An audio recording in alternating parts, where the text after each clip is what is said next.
Latha madam വീട്ടിൽ full പ്രസൻസൊക്കെ എനിക്ക് വാങ്ങിച്ചു കൊടുത്തു ചെന്നൈയിൽ. അതൊന്നും എനിക്ക് മറക്കാൻ പറ്റില്ല. തലൈവർ തന്നെയാണ്. അടുത്ത ചോദ്യം. ലാലേട്ടൻ എൻ്റെ ചക്കര.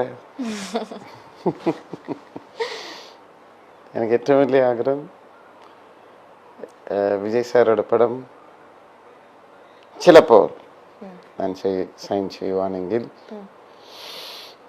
അതിൽ ലാലേട്ടൻ എനിക്ക് വേണ്ടി ഒരു കഥാപാത്രം ചെയ്തു തരണം. ആസ് എ ഫാൻ അത് ഒരു നിങ്ങൾ ഇത് കാണുന്ന ഇൻ്റർവ്യൂവിലിരിക്കുന്ന ഓരോ മലയാളികളും കേൾക്കേണ്ട ഒരു കാര്യം, ലാലേട്ടൻ നമ്മളുടെ അഭിമാനമാണ്. ഹീസ് ആൻ അവതാർ. അതുപോലെ ഒരു നടൻ തിരിച്ച് നിങ്ങളെ കിട്ടുമോ? കിട്ടത്തില്ല. അത് ഞാൻ തിരിച്ചറിഞ്ഞു, നിങ്ങളും അറിയണം. കിട്ടത്തില്ല, ഇനി കിട്ടില്ല. ലാലേട്ടന് അദ്ദേഹത്തിനെ വെച്ച് എൻ്റെ മരണം മുമ്പ് അദ്ദേഹത്തിനെ വെച്ച് ഒരു പടം ചെയ്തു. ദൂരെ ഇരുന്ന് അദ്ദേഹം അഭിനയിക്കുന്നത് കാണുന്നത് തന്നെ ഭയങ്കര രസമാണ്. ഷൂട്ടിംഗ് സ്പോട്ടിലൊക്കെ റിഹേഴ്സൽസൊക്കെ ഒരു ദിവസം പറയാണ് ലാലേട്ടൻ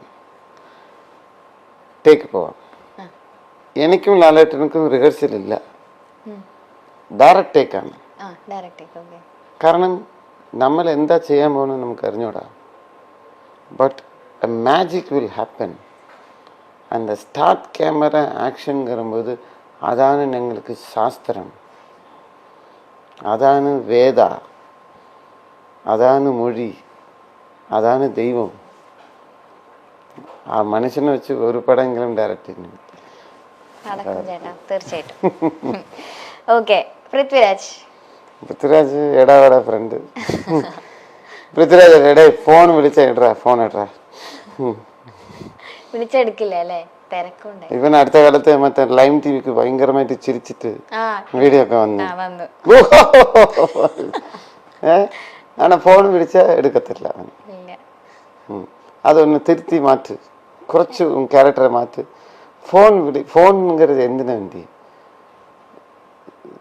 സുഹൃത്തുക്കൾ വിളിക്കുമ്പോൾ ഫോൺ എടുക്കുക. എല്ലാം அப்படி സൈലന്റിലേ വെച്ചിട്ട് ഡയറക്റ്റ് ആയിട്ട് പറയണം, പൃഥ്വിരാജ് അയാൾ അറസ്റ്റ് ചെയ്യോ? ചേട്ടാ വേഗം ഫോൺ എടുത്തോ, ഇല്ലെങ്കിൽ അറസ്റ്റ് ചെയ്യും. ഓക്കെ, നയൻതാര.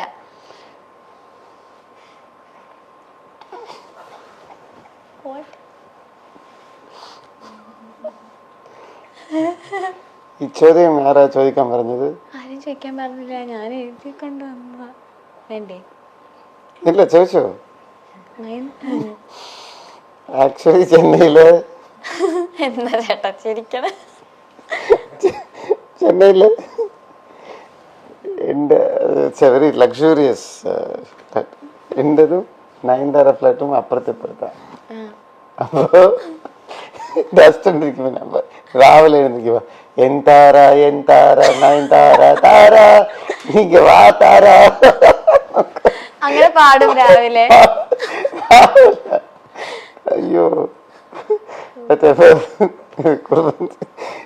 സോറി, അതെനിക്ക് പറയാൻ പറ്റില്ല. അതാണ് നയൻതാരയെ പറ്റി ചേട്ടൻ ആദ്യം ഓർമ്മ വരുന്നത്. സുരേഷ് ഗോപി. സുരേഷ് ചേട്ടനെ കുറിച്ച് എന്ത് പറയാനാ? നല്ല കാര്യങ്ങൾ ചെയ്യുന്നുണ്ട്, വളരെ നല്ല കാര്യങ്ങൾ ചെയ്യുന്നുണ്ട്, ഇനിയും ചെയ്യണം. വടിവേലു സർ. വടിവേലു എൻ്റെ ഫസ്റ്റ് പടം വടിവേലു സർ. ത്രൂ ഔട്ട് ഞാനൊരു 6 വർഷം കഴിഞ്ഞ് പുള്ളിയെ വിളിക്കുക. ഹലോ, சொல்லுங்க பாலா. ആഫ്റ്റർ 6 years ചേട്ടനെ വിളിച്ചു, ഞാൻ അങ്ങോട്ട് വിളിച്ചു. ഓക്കെ, சொல்லுங்க பாலா. அந்த ரெஸ்பெக்ட், വാങ്ങ പോങ്ങ சொல்லுங்க. 6 വർഷം കഴിഞ്ഞ് എന്നെ ഓർക്കണമെന്ന് ആവശ്യമില്ല. அந்த வாய்ஸ் ഈസ് ആൻ എക്സ്ട്രാordinary ഒരു കലങ്ങൻ. ശരിക്കും അതുപോലത്തെ ആള് തന്നെയാണോ? ഭയങ്കര ജോളി ആയിട്ട് കോമഡി ഒക്കെ ആയിട്ടുള്ള ഒരാള് തന്നെയാണോ? ഞാൻ പരിചയപ്പെട്ട രീതിയിൽ അങ്ങനെയാണ്. ബാക്കിയുള്ള കാര്യം എനിക്കറിഞ്ഞൂടാ. Okay, Navya Nair. Navya is such a darling. Navya നായരെ കുറിച്ച് എടുത്തു പറയണമെങ്കിൽ ഇപ്പൊ ഡാൻസ് ക്ലാസ് ഒക്കെ തുടങ്ങിയിട്ടുണ്ട്. അതെ, ഞാൻ കഷ്ടപ്പെട്ടപ്പോ ഒരു സമയത്ത് എനിക്ക് ഒരുപാട് ആക്സിഡന്റ് ആയി. ഫുൾ സ്റ്റൺസ് ഞാനല്ല ചെയ്യുന്നത്. ഒരു ഘട്ടത്ത് ഒരു 3-4 months എനിക്ക് ലെഫ്റ്റ് ലെഗ് വർക്കിംഗ് ഇല്ല. അപ്പം തിരിച്ചു വന്നിട്ടേ അതെന്നോ Navya called and cried with me. കരഞ്ഞു. As a friend. She is a very good friend of mine.